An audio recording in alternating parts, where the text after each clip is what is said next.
Herkese merhaba. Anladığım kadarıyla canınız bir Ali Nazik yapmak istedi. İnternete girdiniz, bir sürü farklı kanalda birbirinin aynısı tarifler gördünüz. Güvenemiyorsunuz. Doğru yerdesiniz. Arda'nın Mutfağı kanalında. Öncelikle 4 tane bostan patlıcanını üstüne delikler atıp fırına attım. İçindeki harç helmelenip iyice böyle sönene kadar bunu burada pişirdim. Halihazırda sıcak. Burada da 2 tane tavam var. Birinci tavayı ısıttım. Tavanın içerisine şöyle 2-3 tane biber atıyorum ve bunları burada kendi haline yavaş yavaş bırakıyorum. Öncelikle iç harç hazırlayacağız. O iç harcımızı Ali Nazik'imizin üstüne servis edeceğiz. Tava sıcak. Orta ateşe getiriyorum ve hiç vakit kaybetmeden 1 yemek kaşığı kadar tereyağı içerisine ilave ediyorum. Özellikle tereyağı kullanıyorum bu tarifte. Kıymayı birazcık daha sulandıracağı için. Arkasından da orta yağlı bir kıymayı tavamın içerisine alıyorum. Tahta bir kaşıkla eze eze kısık ateşte kıymayı burada hafif hafif pişmeye bırakıyorum. Bu arada pişme esnasında kıymanın kıyma gibi tatmaması için ve birazcık daha güzel suyunu bırakması için içine tuz ve karabiberini ekliyorum. En son batımda biraz da kırmızı biber ekleyeceğiz. Şöyle bir tur daha karıştırdım.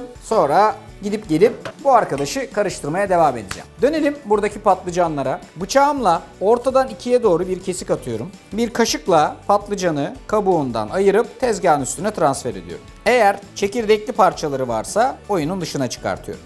Ali Nazik yaparken en çok dikkat edilmesi gereken şey şu: patlıcanı yoğurtla karıştırma esnasında eğer patlıcanlarınız soğuk olursa yoğurt da zaten soğuk olacaktır. İster istemez alt taban soğuk kalacak. İstediğimiz gibi bir kıvam elde edemeyeceğiz. Patlıcanlar aşırı derecede sıcak olursa yoğurdu kesme ihtimali var. Yapmanız gereken en güzel şey bunu à la minute, yani direkt servis sırasında hazırlamak. Patlıcanları bu şekilde ayıkladım. Oldu da zamanlamayı iyi yapamadınız. Yapacağınız şey bunu yoğurtla birleştirmeden önce tavaya almak, hafif sarımsakla beraber böyle bir tur çevirmek, ondan sonra da azıcık ılınmasını beklemek. Ama benim patlıcanlarım şu an hali hazırda sıcak olduğu için dert tasa yok. Bir bıçakla patlıcanları şöyle kesme tahtasının üzerinde kıyarak iyice kıvamlanmasını sağlıyorum. Üzerine bir parçacık karabiber, birazcık tuz. Bu iş tamam. Şöyle bir alt üst edeyim. Bunları karıştırma kabının içerisine alıyorum. Hemen arkasından artık buradaki kıymanın altını kapatabilirim. Çünkü nemli nemli, ıslak ıslak güzelce kıvama geldiler. Buradaki biberlerin de işi tamam.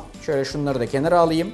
Domatesleri 4'e kesiyorum. Sıcak tavaya şöyle güzelce basıp sanki böyle bir mangaldaymışız hissi vermeye çalışıyorum. Çok fazla pişirmeye gerek yok bunları. Basıyorum. Her iki taraflarına şöyle güzel bir iz verdikten sonra işlem bu kadar. Aşağı yukarı 5 yemek kaşığı kadar yoğurt ilavem var bunun içerisine. Süzme yoğurt kullanıyorum. Daha da fazla sulandırmasın diye buradaki her şeyi birazcık daha böyle gövdeli ve kalıplı olsun diye. Ve bunun içerisine 2 diş de sarımsak ezeceğim. Her şeyi güzelce karıştırıyorum. Eğer patlıcanınız yeterince sıcaksa oda sıcaklığındaki yoğurdu tam kıvamına getirecek. Yoğurdunuzu çok fazla ısıtmayacak ve tam olması gereken yoğun, hafif, gövdeli ama sıcak bir yemek tabağına uygun hale getirecek. Alt tabanımız hazır. Domatesler de tamam. Kıymalı iç harç mümkün olduğu kadar ince ince pişti.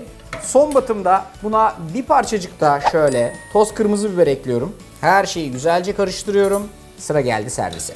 Servis tabağına önce patlıcanlı yoğurtlu karışımımızı güzelce alıyoruz. Üzerine kıymalı harç, süslemek için domatesler, biber. Son olarak da tavada erittiğimiz tereyağın içerisine eklediğimiz toz biberi karıştırıp üzerine servis ediyoruz. Sonra da bu arkadaşı yiyemeyenler için oturup ağlıyoruz. Aslına bakarsanız evde Ali Nazik yapmak işte bu kadar da kolay. Ali Nazik, ala nazik. Yapması benden, uygulaması sizden. Evde şöleneye dönüşen bir sofrayı hep beraber kurmakta hepimizden. Efendim tarif karşınızda. Güzel mi? Efsane. Hepinize afiyet olsun. Azıcık da şöyle bir son dokunuş. Olala.